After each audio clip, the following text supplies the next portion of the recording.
Hi, I'm David D, the official voice of the best thriller books.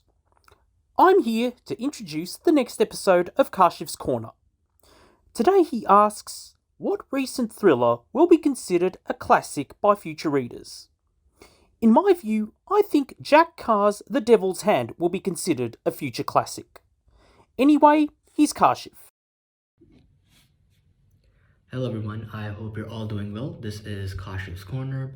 Now, I was looking over at my pile of paperbacks when I came across Tinker Tailor Soldier Spy by John le Carré. Now, I immediately thought, well, this is a classic, so it should be pretty good.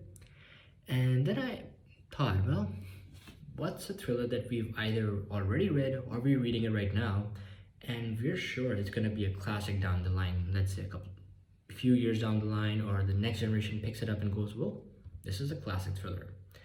Now, there are a lot of names that pop up, a lot of choices. We can't obviously limit it to just one.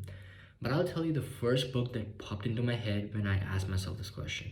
And that is The Stranger by Simon Conway. Now, my review for it is up there on Bestseller Books website, but I'll tell you a little more about it. It's a very unique action spy thriller. It's not something that you've read a million times over with different characters. The twists are wildly unpredictable.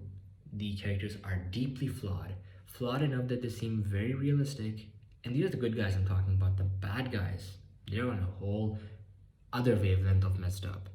Now, when you combine these elements, you get a cutting edge storyline where anything is possible. Any worst case scenario that you can think of, it just might happen. So you're on the edge of your seat just hoping that it doesn't happen.